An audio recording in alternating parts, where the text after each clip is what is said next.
Well, here we go again. What is this? Project number 8. So another vlog. By the time you see this, it's going to be mid-January, probably. Like I said at the end of the last vlog, which I uploaded back right before New Year's, we're getting into foam carving. And we're starting out with these here. These are our skin panels for the graveyard. They need to be rehabbed. Had some damaged ones and what have you, and they need a repaint, and I want to repaint them so they match the skin panels that go on the mausoleum. But I've gone through, sorted out all the damage, the ones that are too damaged to be repaired or worth keeping. Throw them in the trash. I've got 15 of this one with the arch on the right hand side, and I've got 11 over there with the arch on the left hand side. I need 20 of each, so I've got a grand total of 14 panels I need to carve up to match these. These here, same thing as those, but they've been notched out for various purposes, and I do use those from time to time. Basically it's a transition from going from inside the tent to outside the tent or what have you, and I've had to notch them out for piping, and I want to keep them. So I've got 5 extra there. They're fine. All these right through here just need to be repainted. I do up 12 of the 1-foot panels. I've got 2 that were worth keeping. All the rest went in the garbage. So I need to make up 10 more. Nice thing is I have some damaged panels here, and the damage is on one side or the other. So I can effectively cut these right down the center and make new 1-foot panels out of them. And I've got enough to do 8 panels here. With the 2 I've got over there, that makes 10. That means I need to carve up 2 1-foot panels. So basically, I need 15 new panels I need to carve, which we're going to be doing in the house. But we're going to start out, I got started out with sorting out and seeing what type of damage and getting my totals and stuff. Now that I got this done, I got to get the foam inside, get set up, and we got to start laying out the patterning and start getting things carved. Well, now that you know what we're doing, we're back in the mini Dragon's Lair workshop. I got my first piece of foam up here on the table, and our next step is to go through all 15 sheets which I've got stored over there, and we got to start laying the pattern out. Now when I did the mausoleum build, I decided I wanted to replicate this pattern onto the mausoleum. So I got some of the work done already, and I cut out a template for doing the arch. And what I originally did was I took some printer paper, laid it out here, and sketched the design on it, including all my measurements for all my grout lines for the arch and border that goes down the side, and then transferred it all over onto some poster board. And I can use that for a template simply by putting it where it goes and then tracing the arc and the path going down the side, and also gives me my grout lines for that portion. Now for the field here, these bricks, it's just a matter of getting a measurement from here to here and then measuring the bricks and transferring it on the panel down. That's our first. Alright, we got the pattern drawn on all the skins, blanks. Our next step is carving, and I've got my first one up here on the table to carve, but now all the patterns are drawn. I got the first piece up here on the table, and should talk a little bit about carving, I guess. The item I use to carve my foam is a Dremel. Me, myself, I've always used a Dremel. That's what I'm comfortable with. There are other rotary tools that you can use, or you can use a router, and just, find an appropriate bit. What I like to use is like I said, a regular Dremel, and then the bit I use is a grout removal bit used for tiling. Works perfect on the foam for what I want to do. It's an 1/8 inch wide, which allows me to do smaller areas like the grout line here or the grout line up there. I can use that to do it. It's the perfect size, and it does take a little bit longer to do the feel. Like here, that's the surface of the foam. This section here has been notched out, and then the grout line's even further. But when you're doing the feel, it takes a little bit longer to remove the material with a smaller bit. That's just one of the drawbacks to it. I could swap that bit out and put a different bit in there that would remove more foam, but then you run into some complications, more of a time waste every time you're switching from one layer to another, another layer or whatever, switching bits, getting the depth set and everything else. So I just stick to using the same bit. Now, to help speed things up, I went through with the Dremel on my scrap piece and got did a little depth gauge. The deeper one here is the grout line. The shallower one is for the field, and the grout line's up here on the trim. This helps kind of speed it up. Right now I've got it set to do the deeper grout line. I'll go through and do those, then come back and reset it to the more shallower cut to do the field and the grout lines up here. And then when I get this piece done, I can reset it to here. Real quick, real easy, and for the most part, straightforward. Now when I am also carving my foam, I always start with the deepest cut. And for me, for this pattern, the deepest cut are these grout lines in the field area. So I will be cutting those out first, and then coming back and doing the field and these grout lines. Now that I have the first panel carved, I got one other step I'm going to do at this time, and that is sanding. As a result from the carving, I've got a lot of little nooks and stuff in it, and I want more of a smooth surface. So I've got to go over and I've got to sand it.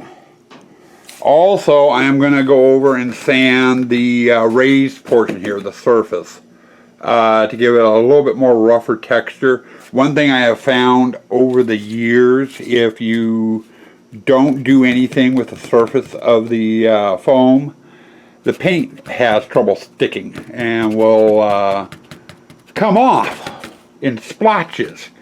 So I've gotten into the habit of going over and just doing a really light sand on the surface as well, just to kind of roughen it up to give the paint more of a surface to adhere to. Now another thing too, especially since these panels have to be heat treated as well to get the damaged areas and stuff on the surface, when we're sanding, I will be sanding in the same direction. Pretty much like doing when you're sanding wood. You know, if you're a woodworker or have worked with wood, you sand with the grain on the wood. You know, you sand in the same direction. And it's going to be the same thing with this here too, because it will show, you know, if I go this way here and then in a circle over here, when you go to paint it, it will show. You know, the circular pattern over here will stand out from the straight pattern here. So, but that's the next step. And then once that's done, I set this off to the side, and we'll get another panel over here, and just, you know, keep doing the same thing over and over and over again until all the panels are carved. Okay, boys and girls, we got the carving done, and I've gone through and done my sanding on them. One step left to do on all the panels before we start getting into repainting the whole thing is we have to heat treat the panels. This is another way of doing some detail work. Basically, you're using a heat gun and water. And depending on how much water you put on the panel, gives you, different looks. If you do a fine mist of water on it, you'll get one look. If you load the panel down with water, you'll get another look. And basically what you do is you just put your water on and then run the heat gun over it. And it will cause the foam to melt in different patterns. Heavy load of water will cause it to do a more dramatic look. Fine mist will cause huge areas to melt, and you do different variations. Just basically play with it, to get the look that you want. But I've got 15 panels, this being the first of them. I've got to get heat treated. Then we can take it out into the shop and get started on the painting process. Okay, I'm doing this semi-backwards. I got started on the next step. I was going to vlog before the vlog, the next this segment, next segment, whatever segment, before I started. And I forgot, I've already started.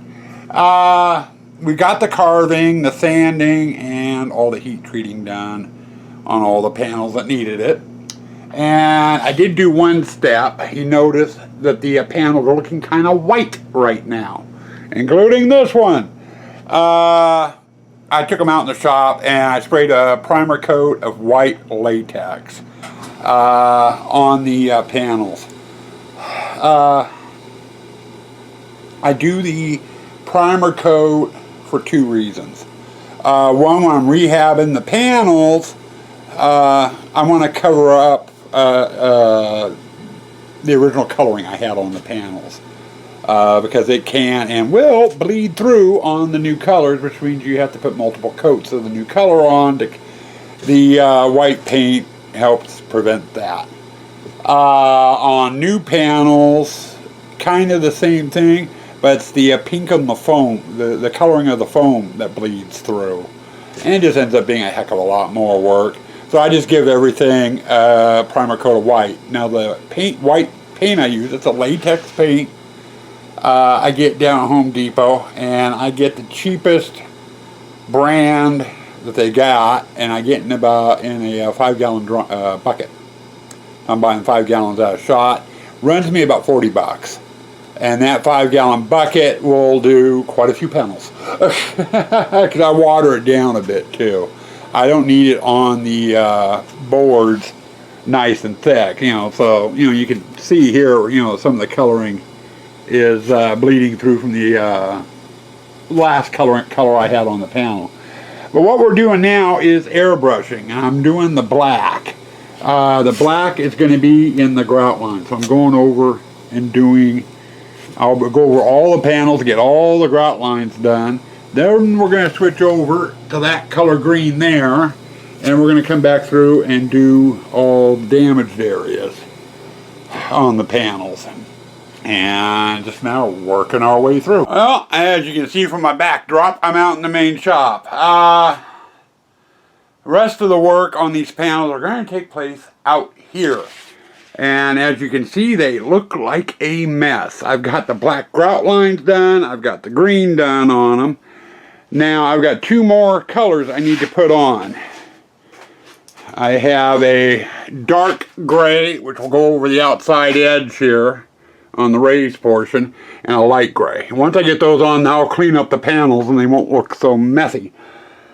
But I got one other thing I forgot to do that I need to do now before I go any further. I mentioned, I think at the beginning of this vlog, I know I've mentioned it in other vlogs, I pre-cut these to width and length. And so length I need to work on. These were the panels, the new panels I had to carve up that you saw earlier in this vlog. Over the course of the years, when I've made the panels, I've adjusted the height slightly. And I got these set for the current height that I'm using. I forgot to check the height on these panels, and these panels are actually 1/4 of an inch shorter than the new blanks I cut out. And the problem I'm having with them is the bottom row of brick. Get the table out of the way. As you can see, it's a little shorter there and bigger there. And that's going to cause me a problem, because if I go to line these up, the grout lines aren't going to match because these are slightly longer. So what I need to do is I need to knock these down so they're the same length as these. In other words, I got to drag out the table saw and cut 1/4 of an inch off of all the new panels. And the funny part is, it's actually going to take me longer to drag the table saw out, set it up, and then clean up afterwards and put it away. It's going to take me longer to do that than it is to actually cut the panels. Cutting the panels real quick, real easy. I'm going to waste more time playing around with that damn saw than anything else. But we're going to tackle that now, get these panels all to the same length, and then we'll move on to the next stage, which is the next couple of colors. Well, we got the cutting done, saws put away, all the panels have been sorted. And I just got my first panel done. As you can see, it's fairly messy. And it's going to be, that's due to the airbrushing and overspray and what have you. But once you get the primary color on, it cleans it up considerably. Naturally, I haven't done that section. I've just been kind of working on this section. And I still got a little bit more work here and there to do on it. Couple of spots that need a little bit more rolling, but I'll do that here in a bit.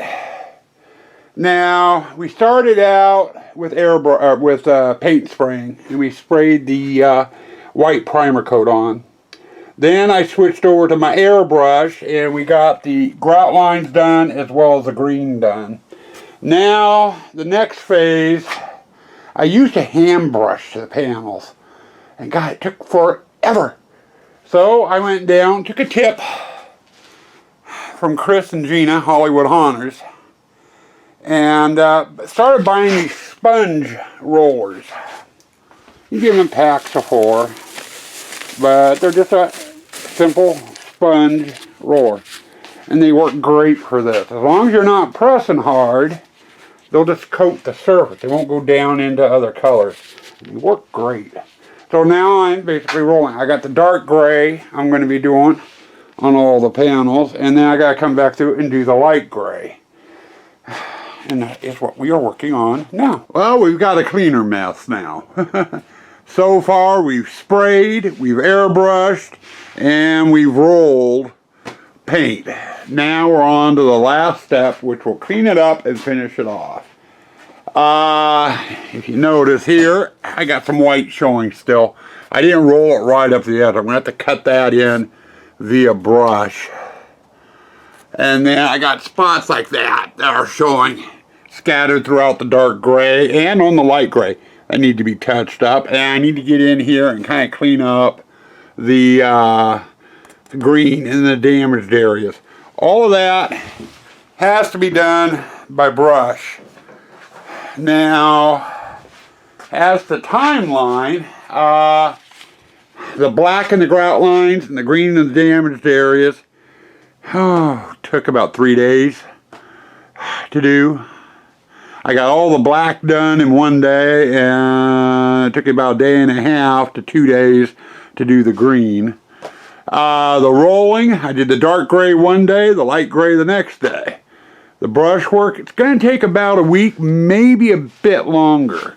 It all depends on how much time Ram has out in the shop. But we're going to get started on it today, see how far we can get and how fast this goes. But we are getting toward the end.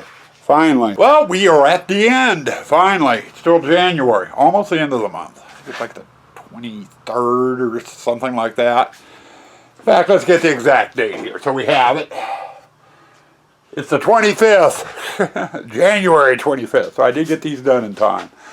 But there's the great finished revitalized graveyard panels. I even got the 1 foots done. I just finished those. But graveyard panels are done. Now, when I started this rehab process, I had one step I was doing. I decided not to do on the old ones. You can tell there's a divot there. That's where I put my mounting screw at, you know, to mount them to the frame walls. I was going through before I did the painting, and I was filling all those with caulking and then texturing them, you know, so they blend in. And it worked good. It helped reinforce the foam right there in those spots. But while putting them up in the hunt, I ran into a problem. The screws themselves were basically catching on the caulking, so when I went to remove the screws to take the panels down, they were yanking the caulking out as well. And you had to be real careful with them. And when I'm tearing down, I don't like being careful. I just want the damn hunt down. You know, so I ended up being almost a waste of money, you know, spending all that money on caulking and everything. So I stopped doing that. But for the most part, this panel set is done. All in all, the longest part on this project was the paint. Painting took the longest. Heck, I only had 15 panels to carve. Now, before I end this and get this uploaded, warning on the next project. The next project is going to end up being some more foam carving. It's going to take way longer because I am going to have 46 panels to carve. We're going to be making up a whole brand new set to replace the old witch panels which we threw out. With that many panels to carve, it's going to take a while, so next vlog probably won't be up until sometime in March. I'm hoping. I'm hoping. It depends on how detailed I get on the new panels. If it's a simple pattern, then I'll go quicker. If it's a more detailed pattern, it might take longer. I don't know, because I haven't gotten to that point yet.